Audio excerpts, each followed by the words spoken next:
para mí, pero lo tengo que hacer como parte de una actividad y todavía no tengo una intro definida, pero comencemos. Bueno, como lo habrán visto en el video, hoy les voy a platicar acerca de la relación que se presenta entre la literatura y el arte. El enlace entre la literatura y el arte viene a documentar las vivencias y memorias de los pueblos y a sentar un precedente que demande las injusticias sociales del mundo. Inspira a nuevas generaciones de artistas y lectores, y lo más importante es que satisface la necesidad del ser humano de poder comunicarse. También el arte y la literatura van a jugar diversos roles en la vida del ser humano.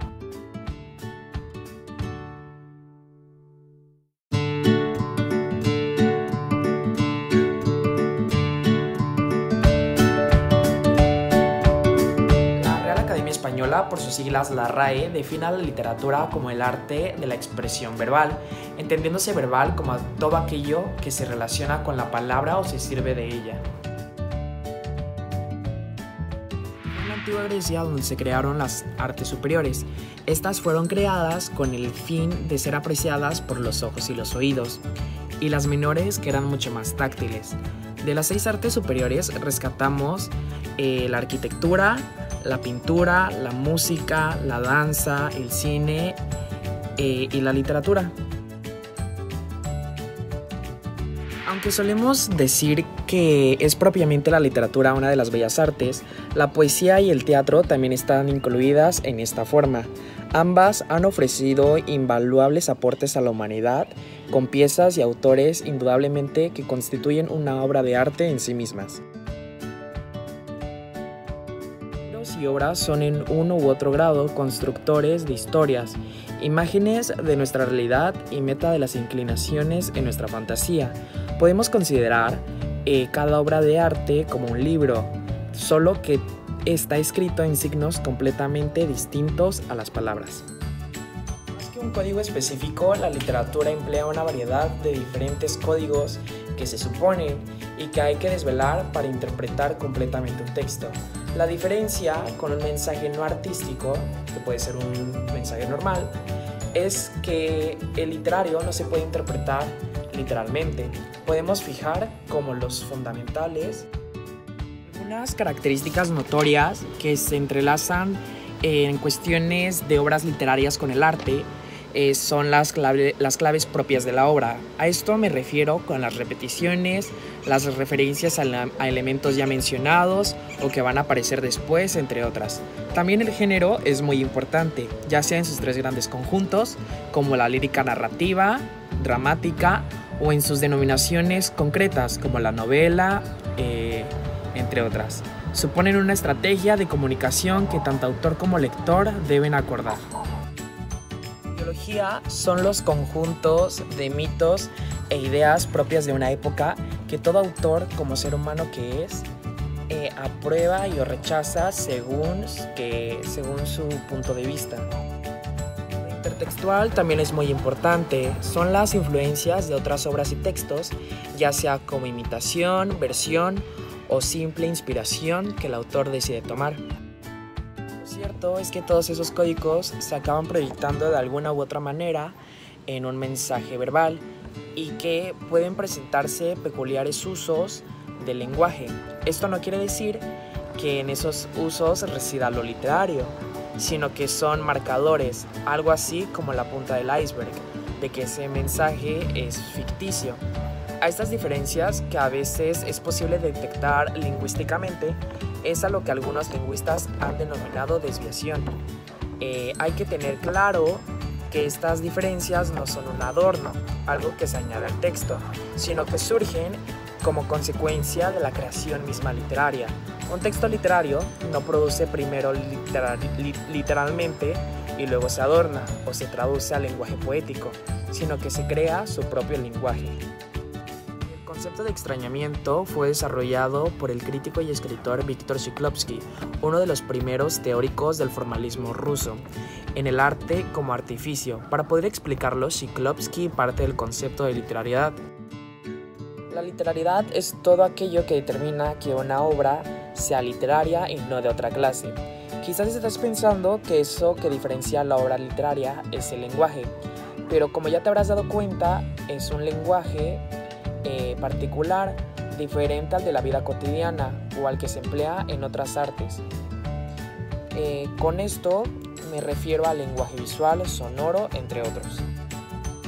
Bueno, como técnica literaria, el extrañamiento consiste en ofrecer por medio del lenguaje literario una nueva perspectiva de la realidad. Dicho de otro modo, lograr que el lector perciba el extrañamiento como lo conocido. La materia prima con la que cuenta el autor, como decía, es el lenguaje literario. Por tanto, el extrañamiento se puede construir a través de los recursos como lo grotesco, la exageración, los contextos inhabituales, las palabras inusuales y lo absurdo en todo caso. Quizás el texto más conocido donde se produce el efecto de extrañamiento es en Instrucciones para subir una escalera de Julio Cortázar. En este ejemplo se ve que el uso del lenguaje literario nos ofrece una nueva perspectiva de la misma. Esta perspectiva permite que el lector vea la escalera por primera vez. La descripción es detallada de la escalera. El hecho de que estemos en posesión momentánea de un peldaño o escalón, etc., hace que el lector no conozca, o bueno, en este caso extrañe, algo tan habitual como es el elemento arquitectónico tan común.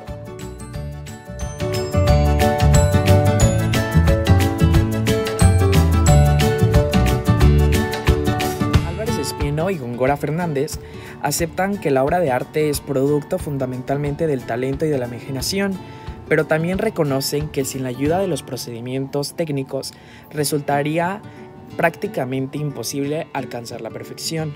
Por lo tanto, al estudio de la literatura hay que concederle una importante decisiva de los planes y programas académicos, ya que el conocimiento concienzudo de sus escritos resulta no solo útil, sino incluso necesario para acercarse al ideal de la perfección estética. La retórica también rendirá un servicio a los que tienen que elaborar escritos no estrictamente literarios. Por eso mismo es importante que el lector no sea conformista, que sea alguien que entienda la literatura no solamente como la técnica u oficio o manera de ganarse la vida, sino también como un arte, porque así la literatura, al considerarse también como arte, intentará mantener un equilibrio entre lo actual y lo atemporal, expresar de acuerdo con las señas de cada momento. Para hacer eso se necesita siempre recurrir a la experimentación. De lo contrario, lo que hay es una especie de creación o fabricación de simulacros. En todo caso, pueden servir para manifestar, por ejemplo, lo sociológico de un fenómeno, pero lo artístico no es solo lo sociológico de un fenómeno en específico. Pues bueno, a continuación voy a explicarles y les voy a dar a conocer algunos libros que estuvieron relacionados tanto a un crecimiento artístico como literario en sus determinados espacios temporales.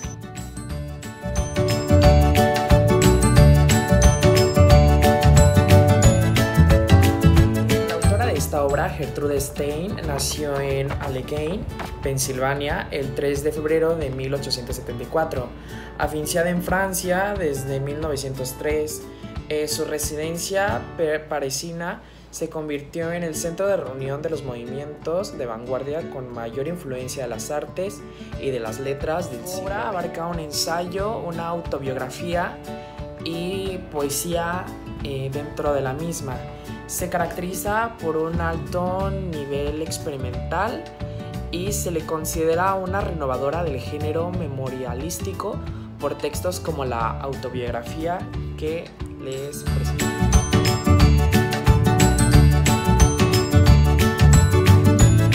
Bueno, otra de las obras fue la obra maestra desconocida. Ofrece una importante reflexión simbólica sobre el arte. La historia se sitúa en pleno siglo XVII y tiene como escenario el estudio parisino de un anciano artista llamado Frauenhofer. La trama gira en torno a la obsesión del pintor, quien secretamente, en un cuadro que lleva años intentando terminar, pues tiene complicaciones dentro del mismo. El autor de esta obra es Honoré de Balzac Y pues él, mediante sus reflexiones, podría haber realizado una especie de advertencia sobre el peligro de obsesionarse con la propia creación hasta el punto de hacerla hermética incluso para el propio artista. Por último, La agonía y el éxtasis de Irving Stone es una biografía novelada de Miguel Ángel Buonarroti, el inmortal creador del Moisés y del David, el pintor de la Capilla Sixtina y arquitecto de la Basílica de San Pedro. La narración nos conduce hasta la Italia del Renacimiento, época en la que el arte florecía en distintas regiones del continente europeo.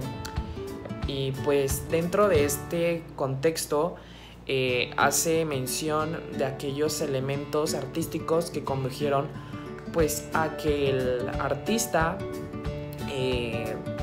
perdiera el control de sus obras, y en cierto punto alguna de sus obras que se volvió más famosa, pues al paso de haberse muerto, pues fue de gran realce para una cultura.